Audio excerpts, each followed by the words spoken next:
கர்த்தருடைய நாமத்திற்கு ஸ்தோத்திரம். தேவன் விரும்பும் சபை பாகம் 34. இயேசுவின் உபதேசம் 3. சாந்த குணமுள்ளவர்கள் பாக்கியவான்கள், அவர்கள் பூமியை சுதந்தரித்துக் கொள்வார்கள்.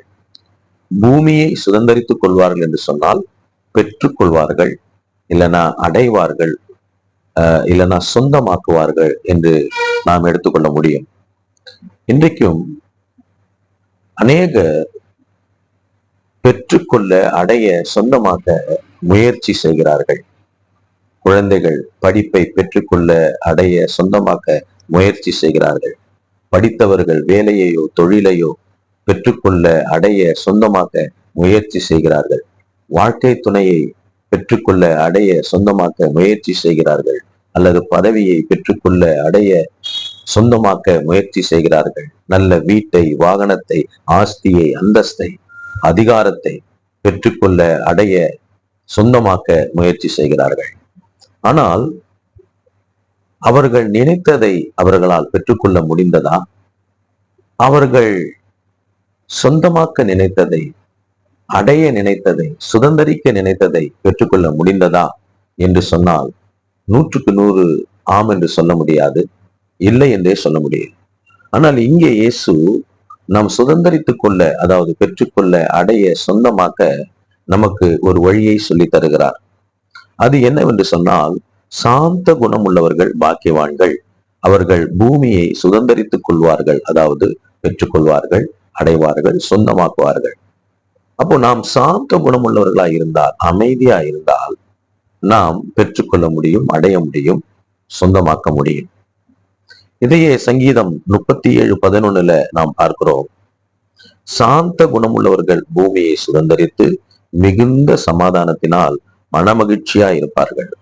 அப்ப சாந்த குணமுள்ளவர்கள் பூமியை சுதந்திரிக்கிறது மட்டுமல்ல, அவர்களுக்கு சமாதானம் உண்டாயிருக்கும், இரண்டாவது மனமகிழ்ச்சி உண்டாயிருக்கும்.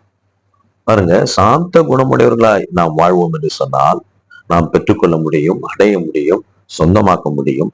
அது மட்டுமல்ல, நமக்கு சமாதானம் இருக்கும், மனமகிழ்ச்சி இருக்கும். சங்கீதம் 149:4 பார்க்கும் பொழுது, கர்த்தர் தம்முடைய ஜனத்தின் மேல் பிரியம் வைக்கிறார், சாந்த குணமுள்ளவர்களை ரட்சிப்பினால் அலங்கரிப்பார் என்று சொல்கிறதை பார்க்கிறோம். அவருடைய ஜனம் யார்? அவர் பிரியம் வைக்கிற ஜனம் யார்? அவர் யாரை ரட்சிப்பினால் அலங்கரிக்க விரும்புகிறாரோ அவர்களே அவருடைய ஜனம், அவர்களே அவர் பிரியம் வைக்கிற ஜனம். அப்போ சாந்த குணம் உள்ளவர்களை தான் அவர் ரட்சிப்பினால் அலங்கரிக்கிறார். ஆக சாந்த குணம் உள்ளவர்கள் மேல அவர் பிரியமாயிருக்கிறார். சாந்த குணம் உள்ளவர்களே அவருடைய பிரியமான ஜனமாய், ரட்சிப்பினால் அலங்கரிக்கப்பட்ட ஜனமாய் காணப்படுவார்கள்.